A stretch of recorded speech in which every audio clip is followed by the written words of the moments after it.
La saison 2 des Anneaux de Pouvoir, est-ce qu'elle est mieux ou moins bien que la saison 1? Est-ce que c'est possible d'être moins bien que la saison 1 des Anneaux de Pouvoir, qui, je rappelle, avait été pas mauvaise, très très très décevante, puisqu'elle se résumait à un qui est Sauron.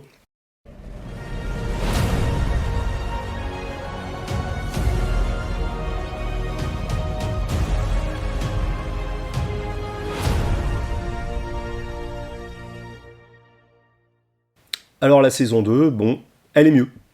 Elle est mieux, clairement elle est mieux, il y a plus de rythme, c'est un peu plus intéressant. Tout ça parce que en fait, ça tient sur l'arc de Celebrimbor à Nathar, qui est plutôt bien fait. Moi j'ai bien aimé la manipulation, le fait que Celebrimbor plonge peu à peu un peu dans une espèce de folie, comment les anneaux sont fabriqués, etc. Et à mon avis, c'était pas facile à faire, puisqu'ils ont commencé par créer les anneaux des elfes, donc bon, ça là-dessus, ils étaient bien coincés. Ils s'en sont plutôt bien sortis.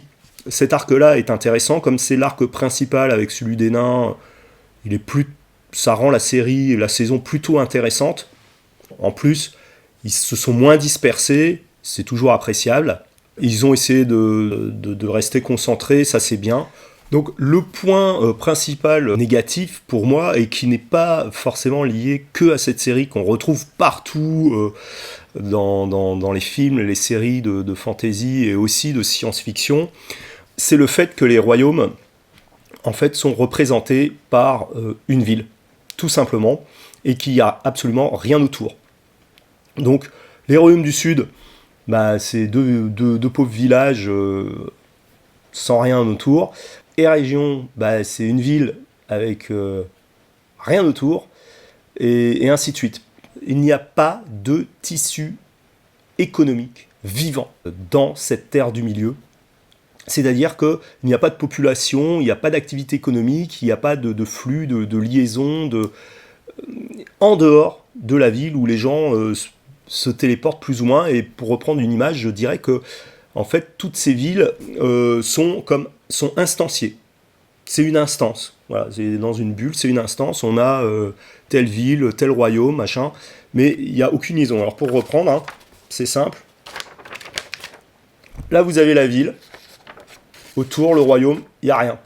Là, vous avez les villages du sud. Autour, il n'y a rien. Là, vous avez le machin, le château bidule. Autour, il n'y a rien. Et alors surtout, il n'y a aucune interaction, il n'y a aucun tissu économique vivant, il n'y a que dalle. Et ça pose des gros problèmes de réalisme, d'immersion. Parce que bah, c'est très visible, ça fait vide, donc c'est très pénalisant, et ça pose d'autant plus des problèmes que ça influe le scénario, et ça influe le scénario de manière très négative. 2 exemples. Les villageois du Sud, lors de la première saison, quand ils sont attaqués, qu'est-ce qu'ils font ? Bah, ils se barricadent dans leur village.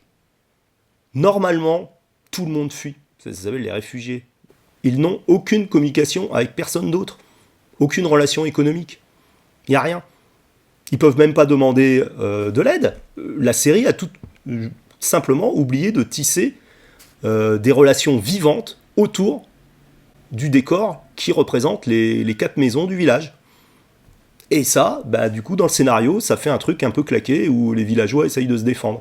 Pourquoi est-ce qu'ils ont fait ça ? Tout simplement parce que la série n'a pas prévu une terre du milieu vivante, avec des véritables interactions entre les villes. Donc le royaume du Sud, c'est 2 pauvres villages isolés. Ok. Notre exemple, saison 2, Eregion. La ville, elle est magnifique. Grand plan sur une ville, bon, tout en numérique, on est d'accord, mais elle est entourée de vide. Et le royaume, il n'est pas vivant. Il n'y a aucune vie dans ce royaume. La preuve, il y a une armée orque qui s'y déplace, personne n'est au courant. Une armée orque du Mordor jusqu'en Eregion, donc déjà, ils y vont comment ? Enfin, une armée qui se déplace, ça fait du bruit, ça a besoin de ressources, ça a besoin de... Voilà, donc tout ça, on ne voit pas, il n'y a aucun préparatif de guerre. Hadar, tout à coup, il a décidé d'aller en Eregion, ok, comment ? Par téléportation.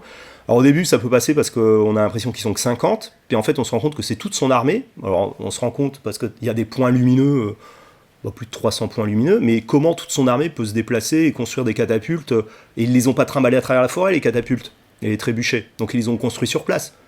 Donc si à 500 mètres d'une capitale régionale, tu tu construis ça, tu prends ton temps. Enfin, ça veut dire qu'il n'y a aucune vie. Hein.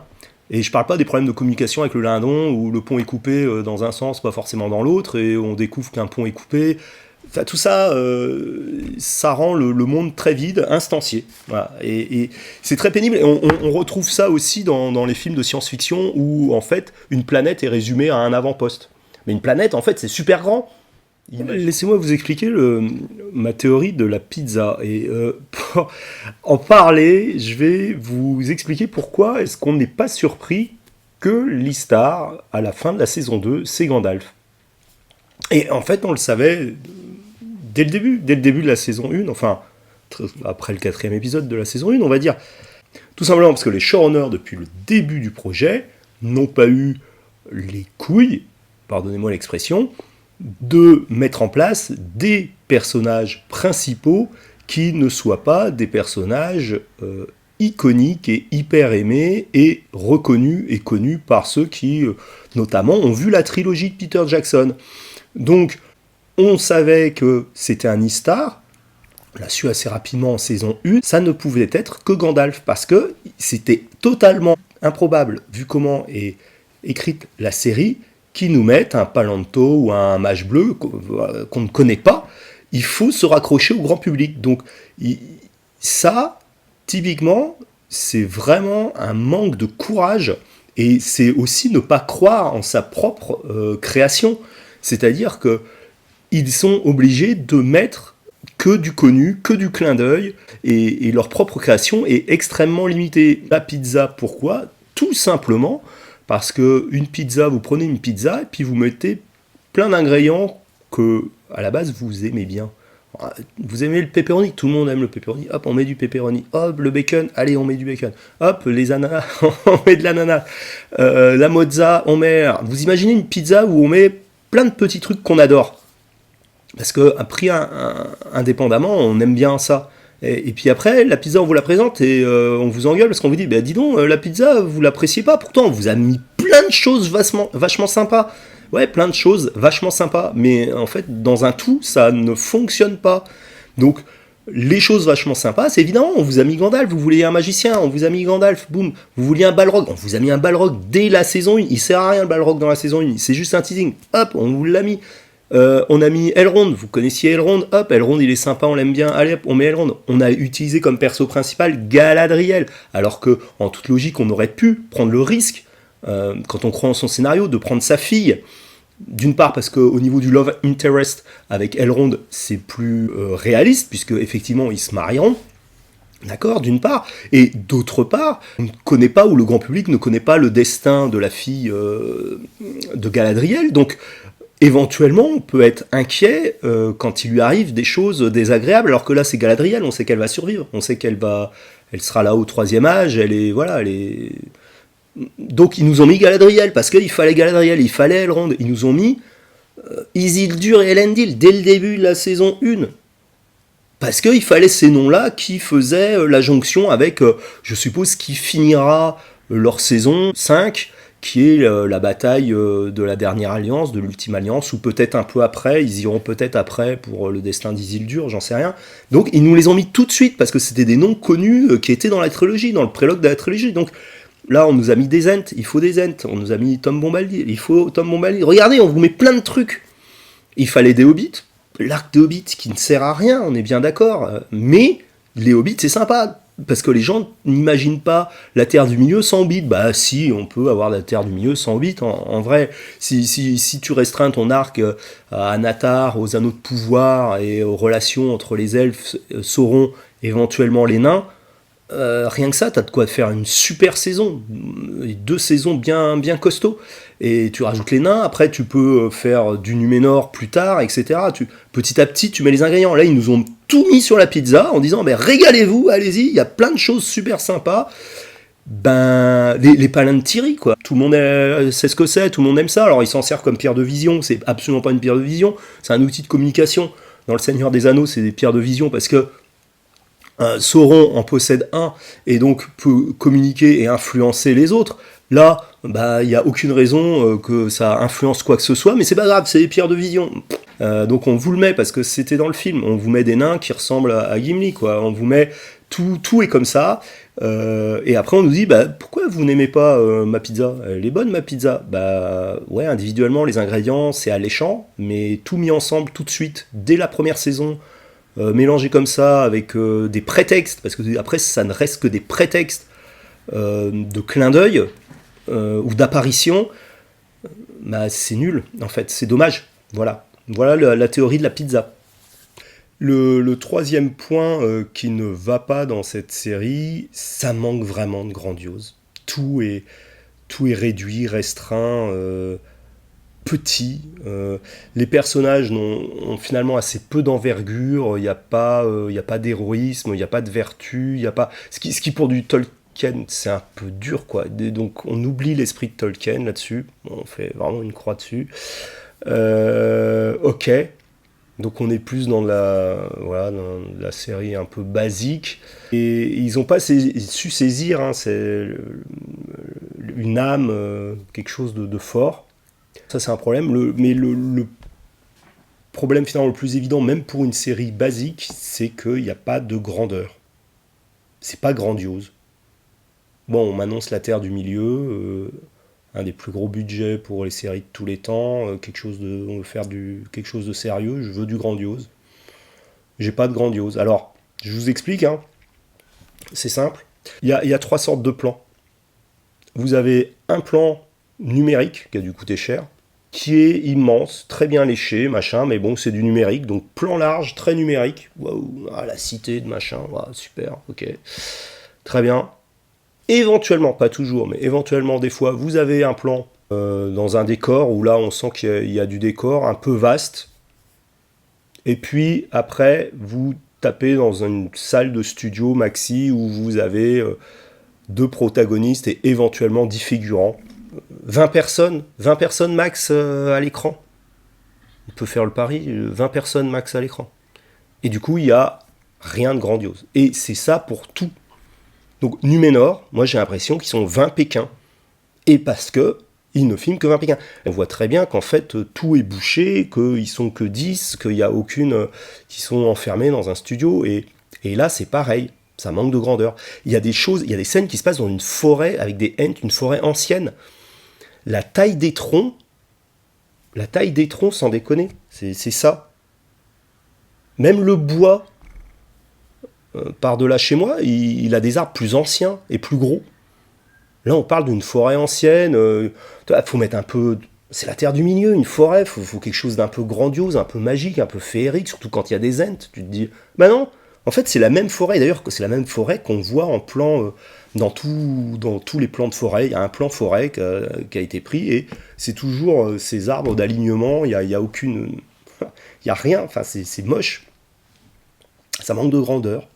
Les batailles manquent de grandeur, donc ils ont fait une charge de cavalerie qui est à l'image de cette série. C'est-à-dire quand on voit le début de cette charge de cavalerie, on se dit waouh, ça va donner, c'est beau, ça peut être quelque chose. Donc c'est comme cette série, tu te dis ouais, ça va être bien, allez, on y croit.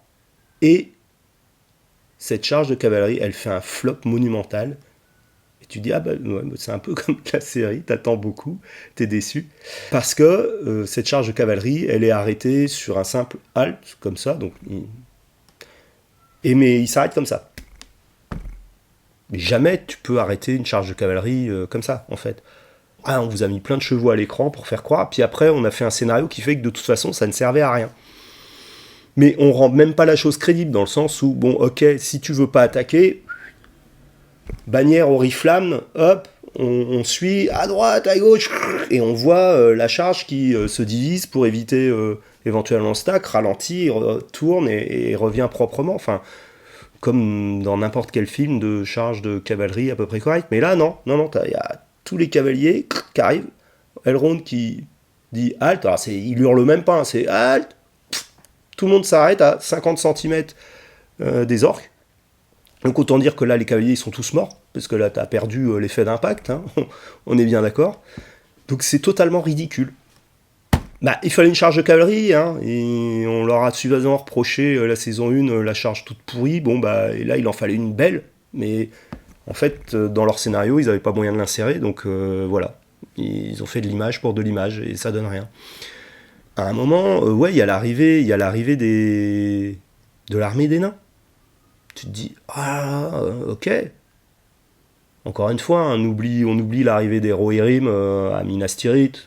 C'est bon, on se dit peut-être que ça sera quand même aussi bien que l'arrivée des nains dans la bataille des 5 armées du Hobbit, du film, moi j'ai pas aimé, hein, ce film, j'ai pas trop aimé, il y a beaucoup de choses de négatives, mais non, à côté de cette série, ce film il est masterclass en fait. Parce que là, l'arrivée des nains, bah, il y a 5 nains qu'on voit de loin qui tirent à l'arbalète.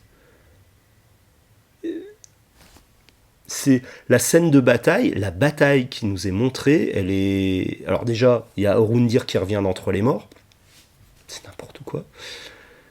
Et après, on a l'impression qu'ils sont 10 en fait. Il y a 10 elfes à défendre les rayons.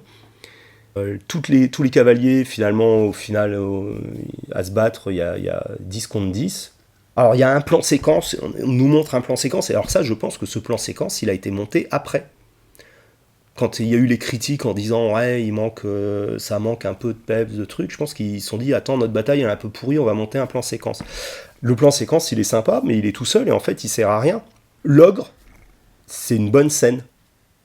Ok, c'est une bonne scène. Il y a une bonne scène dans la bataille, celle de l'ogre, et ce plan séquence. Le plan séquence, je suis persuadé qu'il a été rajouté.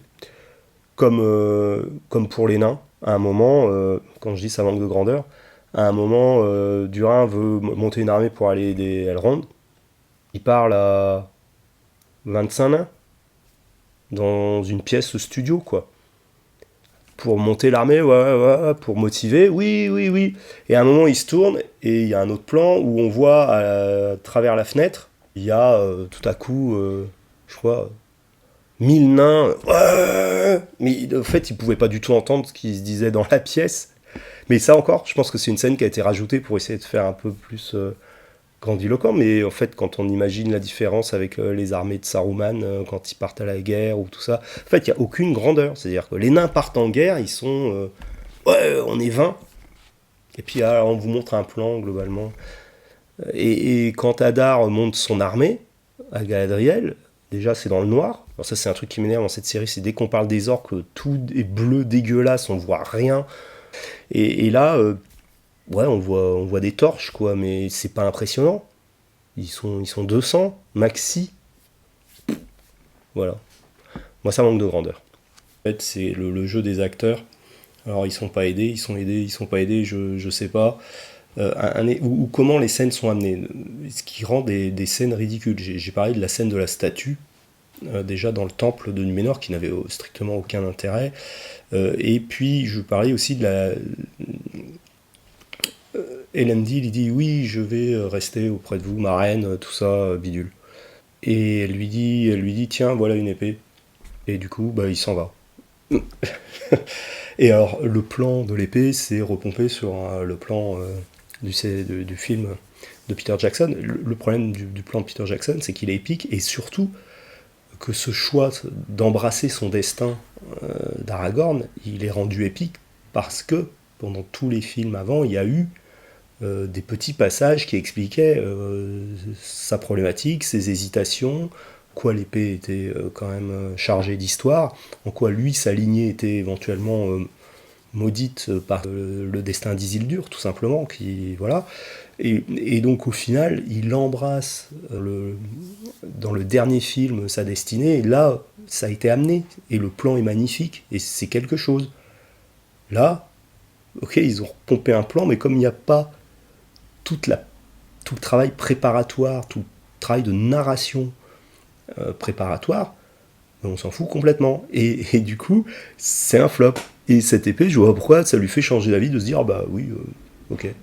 Non, mais donne une explication, donner des arguments, ok, 3 minutes de dialogue possible pour te faire changer d'avis, pas juste, tiens, voilà.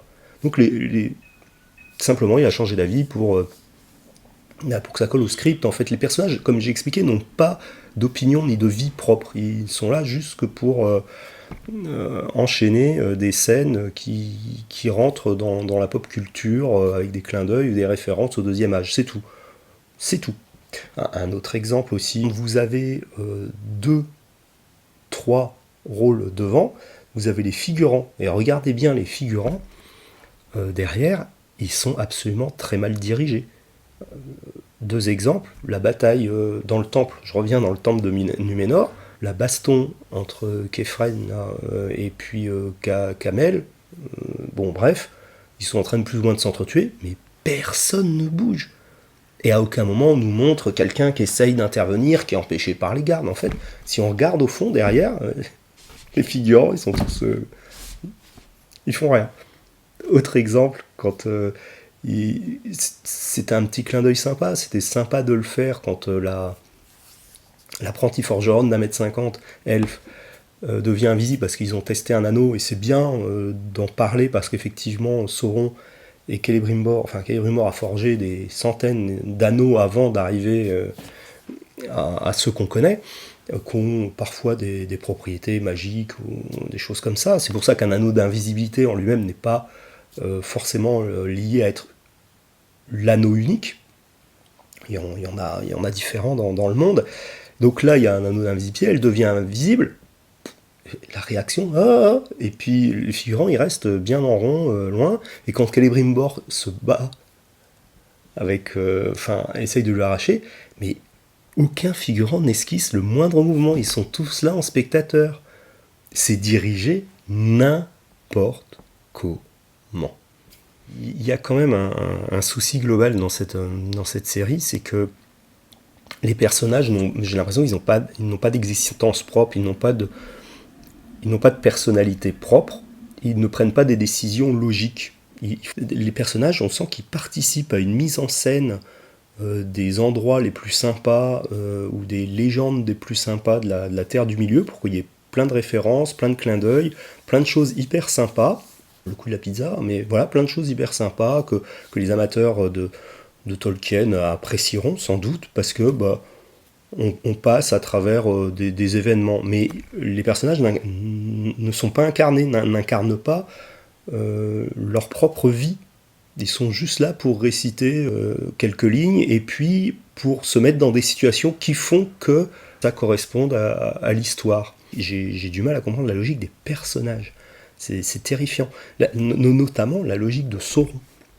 Moi, en fait, depuis le début, là, ça fait 2 saisons, je ne comprends pas le plan de Sauron s'il y en a un. Alors, il y a deux choses l'une. Soit il a un plan. C'est-à-dire que depuis le début, à partir du moment où il s'est fait trucider, il revient en être humain, on lui dit la vie peut prendre différents chemins, pour le but, tout ça, il se dit ah oui, je vais peut-être finalement faire autre chose de ma vie. Bon, très bien. Et à partir de là, mais déjà là, il est méchant, puisqu'il laisse le mec crever.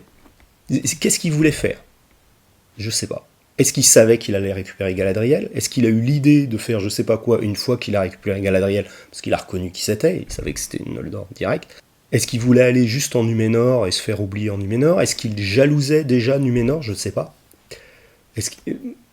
Ou est-ce qu'il voulait manipuler tout de suite tout son petit monde, en commençant par Numénor, puis finalement Galadriel lui a dit non mais t'as un royaume du Sud, donc super, tiens, qu'est-ce qui se passe dans le royaume du Sud? Tiens, avec les royaumes du Sud, je vais prendre ma revanche sur Hadar, ok. Et les anneaux, c'est quand? Quand est-ce qu'il y pense? Enfin, c'est quoi son plan? Il se fait blesser exprès pour être amené en Éregion, pour après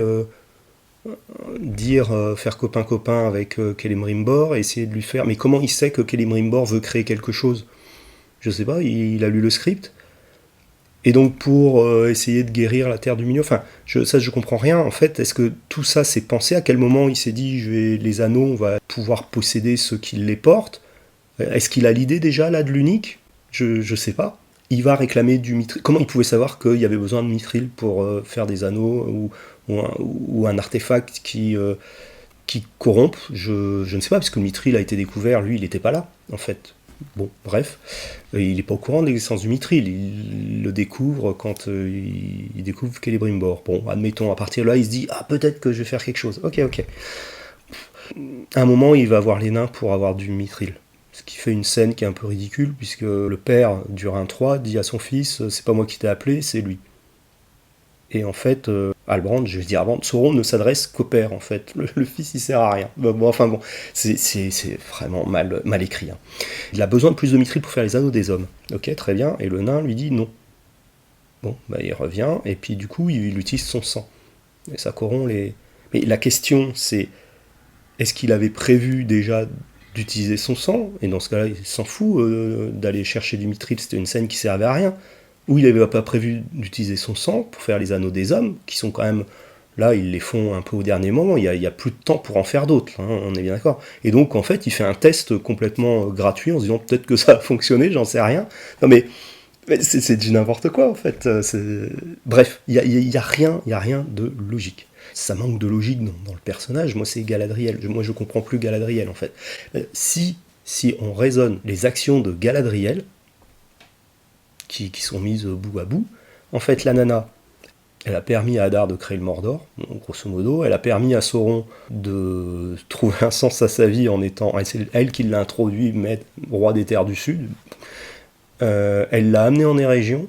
Elle lui a filé l'idée de faire les anneaux. Elle l'a pas dénoncé.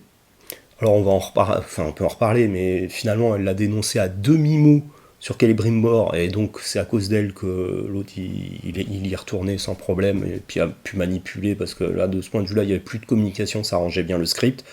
Voilà, donc elle qui était quand même pendant des milliers d'années à pourchasser Sauron, etc., il y avait un risque, mais même de 5% que Sauron soit avec Celebrimbor, et donc c'est un grand danger pour les régions. T'y vas, quoi, t'y vas pas à 3, t'y vas pas à 4 en estafette en envoyant une lettre, t'y vas.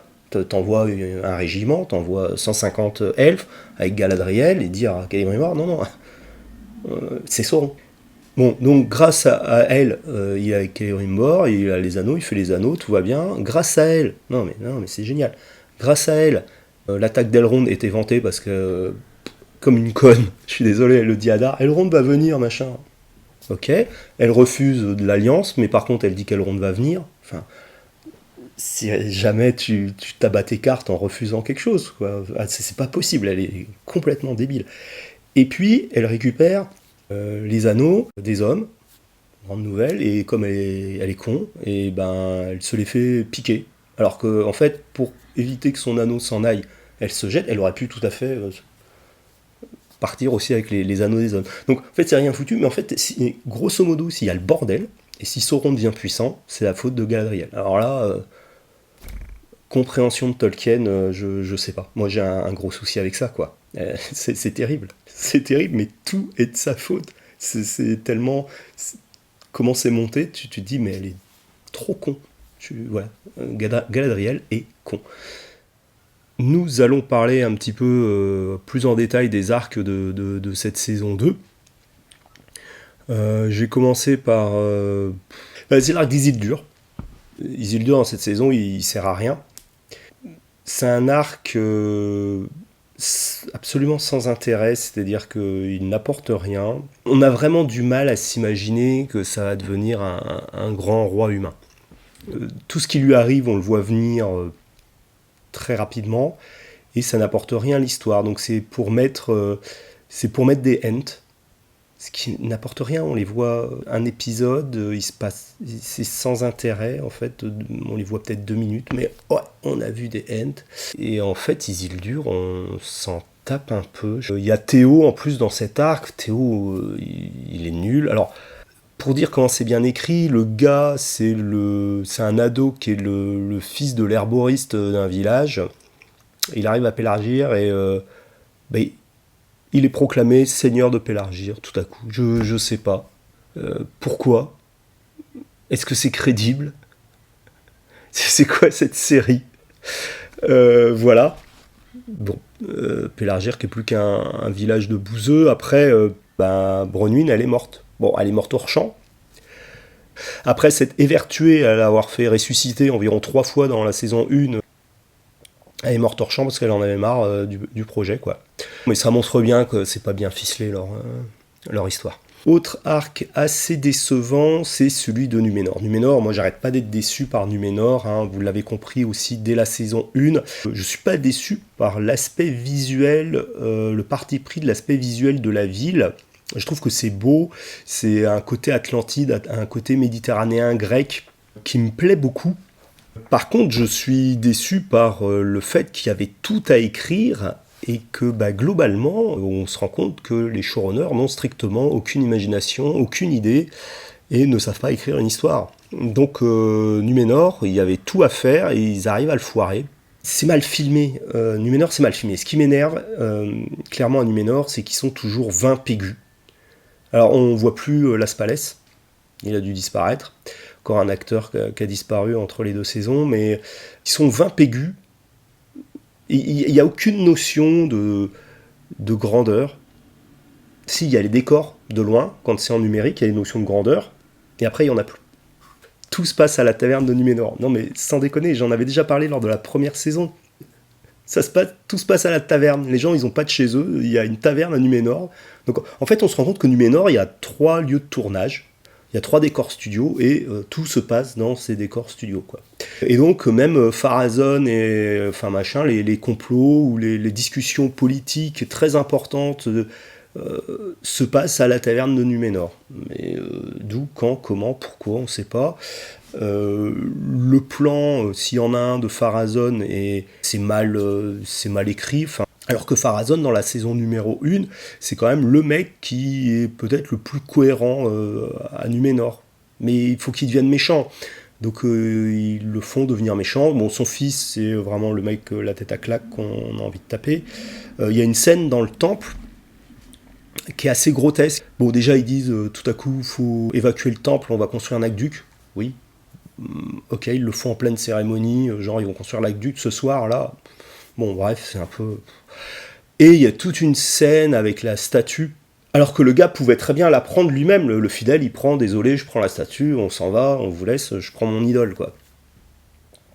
Et non, il reste planté à 30 cm de la statue, il y a le fils de Pharazôn à 20 cm de la statue, et Isildur qui lui dit « Donnez-lui la statue, donnez-lui la statue ». Donc, est-ce qu'il va lui donner, pas lui donner le faux suspense à 2 ronds, quoi. Puis, on sait déjà ce qui va se passer, en fait. Il n'y a aucune surprise. Donc finalement, le fils de Pharazôn la prend. Ah, puis il a fait tomber. Ah, zut, désolé. Et en fait, tout ça, ça a duré un temps fou. C'est mal mis en scène, quoi.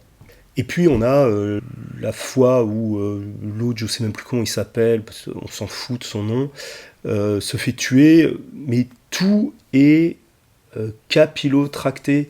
On sait à l'avance ce qui va se passer. C'est fou, quoi. Comment il y a rien d'intéressant qui nous est proposé. Je comprends pas, je veux voir ce qui va se passer. Je sais pas, ils peuvent encore se rattraper si Pharazôn épouse Myriel, plus ou moins de force, et que Myriel considère que pour sauver, c'est un pacte pour sauver les fidèles. Ok, je te laisse le pouvoir, t'as une certaine légitimité. Mais parce que là, la légitimité de Pharazôn, il y a zéro. L'aigle, on voit bien qu'il est pas content. Myriel, finalement, les Valar lui laissent la vie sauve. Donc, qui est le roi? Qui a décidé? Enfin, scène grotesque où c'est Pharazôn qui fait essayer les robes à Myriel, mais jamais, en fait. C'est mal fait. Voilà, j'ai pas d'autres mots, c'est mal fait. Alors, l'arc des pieds velus récupère Poppy, donc tout le monde, évidemment, dans la salle s'est dit « Merde !»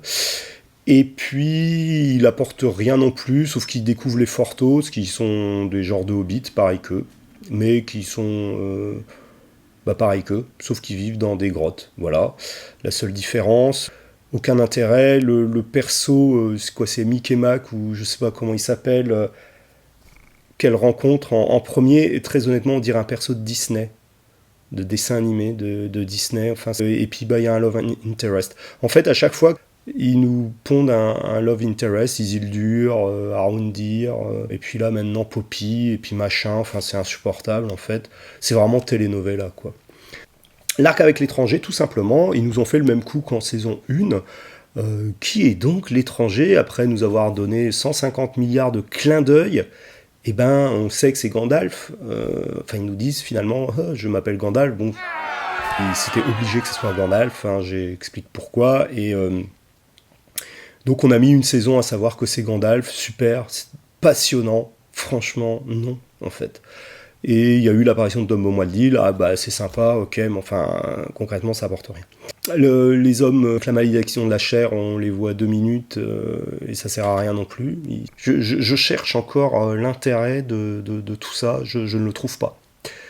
Mis à part disperser, rallonger le récit et surtout se disperser et puis esquiver des choses qui pourraient être plus pertinentes. Et je reviens à finalement l'arc le plus pertinent qui est l'arc des elfes avec Celebrimbor, il est vraiment bien. Globalement, j'ai bien aimé quand même, et j'en avais parlé à l'analyse de la première saison, j'en avais parlé en disant oui, ça serait cool que on sache qui est Sauron et que Celebrimbor, lui, ne sache pas, que les elfes ne sachent pas, et qu'il les manipule et qu'on voit Sauron les manipuler. Je l'avais dit ou je l'avais pas dit ça? Bon. Bah, voilà, ils auraient pu le faire dès la première saison, mais c'est pas grave, ils le font à la deuxième. Et du coup, effectivement, c'est mieux. C'est vraiment plus sympa. On voit comment Celebrimbor, il commence à péter un câble. On voit comment Sauron manipule, voilà. On aime ou on n'aime pas, hein, j'entends. Mais au moins, là, ils essayent vraiment de raconter quelque chose. Et je trouve que c'est plutôt bien fait, c'est plutôt pertinent. Et enfin, on s'intéresse à la création des anneaux de pouvoir. C'est quand même le titre de la série, les anneaux de pouvoir, et pas Nani et Poppy tombent amoureuses de Micmac dans le désert, quoi. Voilà. C'est à un moment, on se recentre, s'il vous plaît. Alors, malgré tout ça, hein, critique, pareil, hein, les anneaux, c'est trop vite, rien n'est expliqué, enfin, c'est n'importe quoi. Pourquoi il en faut 9 pour les hommes? Alors, ils te sortent un truc complètement alambiqué en disant c'est 3 x 3. Ouais, ok, dans ce cas-là, 7, c'est quoi pour les nains? On sait pas. En fait, c'est là où ils sont coincés. 9 pour les hommes, il est supposé y avoir des royaumes humains avec des rois. Et donc, Sauron, quand il en crée 9, il sait à qui il va les donner directement. Sauf que là, la série n'a introduit aucun royaume humain, mis à part des paysans bouseux dans le sud et Numénor. Normalement, Numénor est exclu des anneaux, hein, mais bon, ça, je pense que ça va sauter. Et du coup, on n'a personne à qui les donner. Donc pourquoi on en fait 9? On en fait 9 pour ça, puis après je verrai bien à qui je les distribue. Mais tellement c'est faible, tellement l'histoire n'est pas riche, tellement cette terre du milieu qui nous est montrée est vide, et ils sont obligés d'inventer des choses. Et c'est pareil, les 7 seigneurs nains, on n'a vu qu'un seul seigneur nain, qui est Durin. Du coup, il file les 7 anneaux à Durin, puis c'est Durin qui va aller les filer aux autres nains qu'on ne connaît pas, on n'a aucune explication où sont les autres royaumes nains, comment ils s'appellent, qu'est-ce qu'ils font. Ça aurait pris peut-être 10 minutes de nous montrer tout ça, ça aurait été beaucoup plus intéressant. Alors l'arc des nains, on peut en discuter aussi. J'ai l'impression que Durin 4, il passe sa vie à se faire engueuler, en fait. Il passe sa vie à se faire engueuler par sa femme, déjà, tout le temps. Enfin, elle n'arrête pas de lui faire des reproches, lui dire ce qu'il doit faire, enfin... À un moment, c'est terrifiant, quoi. Et par son père. Donc en fait, voilà, le pauvre, il a plus son copain Elrond. Donc il est ballotté, il passe sa vie à être ballotté, il prend aucune décision qui ne soit pas, en fait, une demande expresse, soit de son père, soit de sa femme. Le gars, c'est une marionnette. À la fin de la saison 2, on apprend qu'il a un frère. Mais à aucun moment, pendant les 2 saisons, où il y a eu quand même énormément de moments de relation père-fils, on en parle du frère, il en est question, il est évoqué jamais, en fait. C'est bizarre. Bon.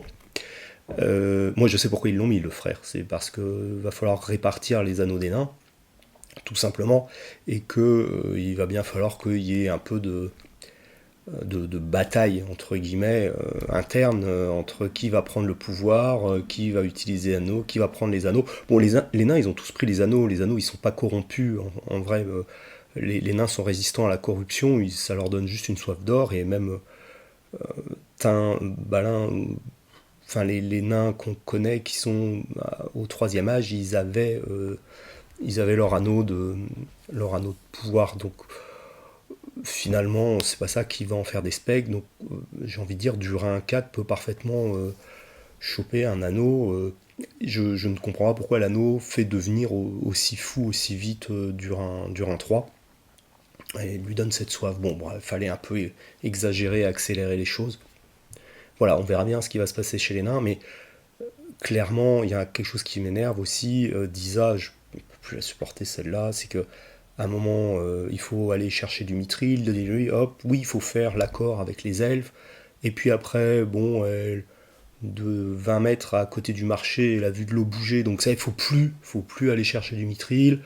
Enfin, c'est que du contradictoire tout le temps. C'est un peu insupportable.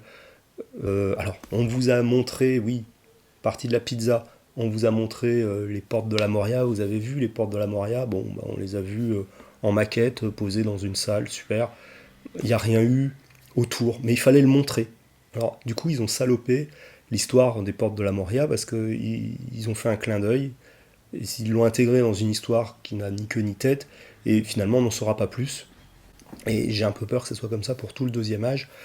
Donc, sur la fin, au niveau des nains, ça devient un peu ridicule. Il veut lever une armée. Bon, ils sont 25, puis après, derrière, à la fenêtre, ils sont 1000. Et finalement, son père est devenu fou, donc il peut pas envoyer l'armée aider son copain. On parle quand même de combattre Sauron. Enfin, on sait pas trop comment, d'ailleurs, ils savent que il y a Sauron. En fait, les communications, c'est très compliqué. Il y a des fois, tout le monde est au courant de ce que voit le téléspectateur, et des fois, les gens, quand ça arrange le script, ne sont pas au courant qu'il y a Sauron en région. Les seuls qui sont pas au courant, c'est le Lindon. C'est un peu con, mais voilà. Et puis, et du coup, l'armée ne part pas. Moi, je pensais que le roi était devenu fou, il avait des gardes aussi, enfin, qu'il allait faire une espèce de guerre civile. Non, en fait, le gars, il est tout seul. Le truc, ça se règle en une demi-heure, en fait. Allez, en 3 heures, c'est réglé. Bon. Et là, ils nous font le coup du Balrog. Ah ouais, le Balrog, il est beau, mais la scène, elle est à chier, en fait. En fait, la scène, en elle-même, elle est bien, elle est stylée, mais elle est amenée de façon où on est là.